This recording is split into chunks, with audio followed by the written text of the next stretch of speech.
પાટણના પટોળાની વાત કરીશું. સાહેબ પાટણના પટોળા ક્યાં પ્રખ્યાત છે? સાહેબ પાટણની અંદર પ્રખ્યાત છે. નામમાં જ છે છુપાયેલો જવાબ. તો પાટણ જિલ્લો તેના વિશિષ્ટ પ્રકારના પટોળા માટે દેશ દુનિયામાં પ્રખ્યાત છે. પટોળાને સંસ્કૃતમાં પટદક્કલ કહે છે. પટોળા બેવડી ઇક એટલે કે બે બાજુ એ પહેરી શકાય એવી. તો બેવડી ઇક્ત શૈલીમાં બનાવવામાં આવે છે. બેવડનો મતલબ થાય બંને બાજુ ઇક્ત હોય અને બંને બાજુ વાટ હોય એવી. એટલે કે બંને બાજુ એને પહેરી શકો.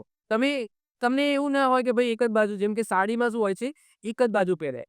પરંતુ પટોળું છે બંને બાજુ પહેરી શકો, કારણ કે બંને બાજુ સેમ તમને ચિત્ર જોવા મળશે, સેમ વણાટકામ જોવા મળશે, સેમ તમને વાટ જોવા મળશે. પટોળામાં રેશમી કાણાવાણાને વણતા પહેલા અગાઉથી નક્કી કરેલી શૈલી મુજબ કાળજીપૂર્વક રંગવામાં આવે છે. કારણ કે સાહેબ પટોળું બનતા 6 મહિનાથી લઈને 1 વર્ષનો સમય લાગે છે, જે એના ઉપર કઈ ભાત છે એ બનાવવી છે, કઈ ચિત્ર બનાવવું છે એના ઉપર આધાર રાખે છે. સાથે સાથે આ જે પટોળું છે 1.5 લાખથી શરૂઆત થઈને 7, 8, 9 લાખ સુધી એની કિંમત હોય છે. તો અહીંયા પહેલેથી નક્કી જ હોય છે. અને અત્યારે તો તમે જો ઓર્ડર આપીને બનાવવામાં આવે છે, કારણ કે અહીંયા મહેનત કરે છે કારીગર. 6 મહિનાથી લઈને 1 વર્ષનો સમય લાગે છે એક પટોળું બનાવવા માટે. અને એની કિંમત 1.5 લાખથી શરૂઆત થાય છે, 7 લાખ સુધી જાય છે.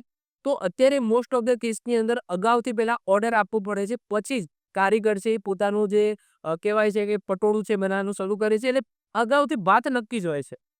વાત છે એ પણ ઓર્ડરથી જ ભાઈ નક્કી કરવામાં આવી છે, ભાઈ મારે આ ટાઈપનું પટોળું જોઈએ છે. તો જે વાત છે એ અગાઉથી નક્કી જ થયેલી હોય છે.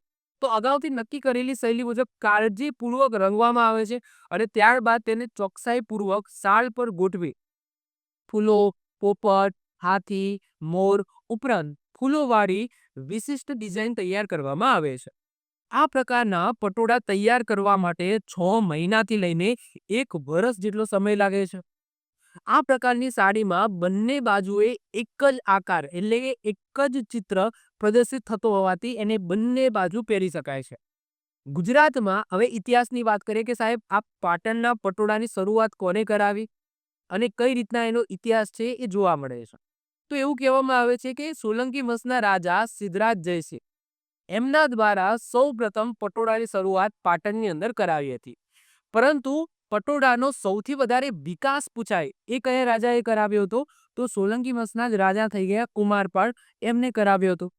વાત કરીએ, સ્ટોરી કંઈક એવી છે કે ગુજરાતમાં સોલંકી વંશના શાસક સિદ્ધરાજ જયસિંહના સમયમાં મારવાડથી સાળવી, જેને સાલવી પણ કહેવામાં આવે છે, સાલવી પરિવાર અથવા તો સાળવી પરિવાર, કોઈક જગ્યાએ સાલવી લખેલું હશે, કોઈક જગ્યાએ સાળવી લખેલું હશે. તો સાલવી અથવા તો સાળવી પરિવારોને રાજ્યાશ્રય એટલે કે રાજ્યની અંદર આશ્રય આપ્યો, રહેવા માટેની જગ્યા આપી અને આ રીતના પટોળાની શરૂઆત થઈ. પરંતુ પટોળાનો સૌથી વધારે વિકાસ કોને કરાવ્યો છે? કુમારપાળ.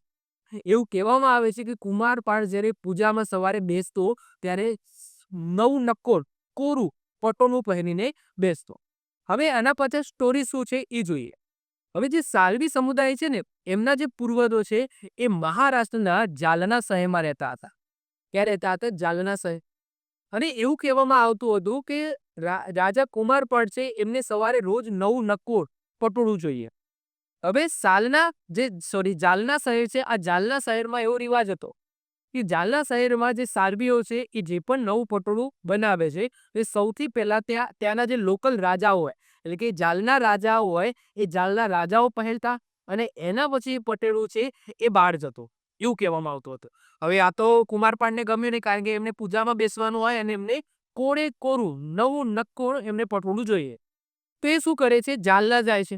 રાજા કુમારપાળ જાલના જાય છે અને ત્યાંથી લગભગ 700 જેટલા સાલવી પરિવારો છે એમને અહીંયા પાટણ લાવે છે અને પછી પાટણની અંદર પટોળાની શરૂઆત થાય છે. તો આ સ્ટોરી મેં એ લખેલી છે. તો સાલવી સમુદાયના પૂર્વજો મહારાષ્ટ્રના જાલના શહેરમાં આ પટોળાઓ બનાવતા હતા. પાટણના રાજા કુમારપાળને દરરોજ પ્રાર્થના કરતી વખતે નવા રેશમી પટોળા પહેરતા હતા, જે જાલનાથી આવતા હતા. ક્યાંથી આવતા હતા? જાલનાથી આવતા હતા. પરંતુ જાલનાના જે રાજા હોય છે એ શું કરે છે કે પહેલા એ પટોળું પહેરતા અને પછી જ એ જાલના શહેરની બહાર જવા દેતા. પછી જ એ વિશ્વમાં અન્યથા વેચવાની મંજૂરી આપી હતી. અને તેથી પહેરવામાં આવતા ફેબ્રિકને સર્વગ્રાહી હેતુ માટે શુદ્ધ માનવામાં આવતું ન હતું, કારણ કે પહેરીને આવતું હતું. તેથી રાજા કુમારપાળ જાલના ગયા અને આ જાલના ગઈને પવિત્ર કાપડ એટલે કે અહીંયા પટોળાની વાત થાય છે, પટોળા બનાવવા માટે લગભગ 700 જેટલા સાલ્વી પરિવારોને પાટણની અંદર સ્થાયી કરે.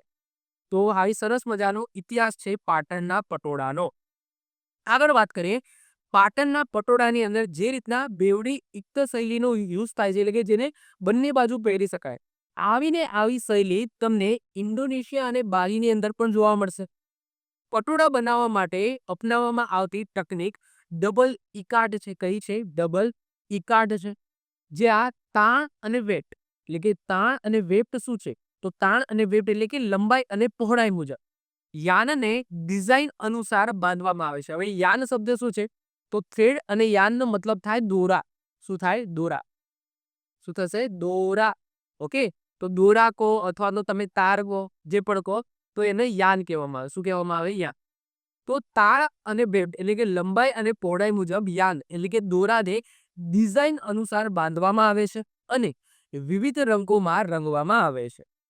આ સમયની સઘનતાને કારણે આ સાડીઓ ખૂબ જ વધારે કિંમતમાં વેચાય છે. લગભગ 1.5 લાખથી શરૂઆત થાય છે અને 7 લાખ, 8 લાખ, એ તો બહુ ઓછી લગી છે, 15 લાખ સુધી આની કિંમત હોય છે, જે રીતના જેવી ડિઝાઇન. પાટણના પટોળાને જીઆઈ ટેગ મળેલો છે, બધાને ખબર છે. અને આજે પાટણમાં માત્ર 3 પરિવારો જ બચ્યા છે જેઓ આ કલાના ઉત્તમ નમૂનાના વણાટ કરે છે. વર્તમાનમાં કસ્તુરચંદ પરિવાર પટોળા સાથે સંકળાયેલા છે.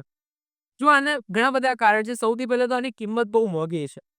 કોણ છે એટલા એવા કેટલા ઘરાક હશે જે 1.5 લાખથી લઈને 7 લાખ સુધીના પટોળા પડે? બહુ ઓછા લોકો હશે, બહુ ઓછા પૈસાદાર લોકો હશે જે ઓર્ડર આપીને આ રીતના બનાવતા હશે. ક્લિયર? તો સૌથી પહેલા એના કારણે પેલા આની કિંમત વધારે છે, ત્યારે સામે મહેનત પણ વધારે છે. બેવડી ઇત્તર શૈલી છે, બંને બાજુ પહેરી શકાય એ રીતના બનાવવામાં આવે છે. તો મહેનત પણ વધારે છે, પૈસા પણ વધારે છે, તો આને ખરીદવા વાળા લોકો બહુ ઓછા હશે, જેના કારણે આ શૈલી છે એ કહેવાય છે કે અંતના કગારે છે. માત્ર 3 જેટલા પરિવારો છે એમના દ્વારા આ જે શૈલી છે એ અત્યારે સાચવી રાખવામાં આવે છે અને એમાંથી એક નામ કસ્તુરચંદ પરિવાર યાદ રાખજો, જેમના દ્વારા અત્યારે પટોળા છે એ બનાવવામાં આવે છે. આવી જ રીતના ઓછા સમયની અંદર મહત્વપૂર્ણ નોલેજ મેળવવા માટે અને મને સપોર્ટ કરવા માટે આજે જ આપણી યુટ્યુબ ચેનલ ટીચિંગ કિશન ક્લિપને સબસ્ક્રાઇબ કરો.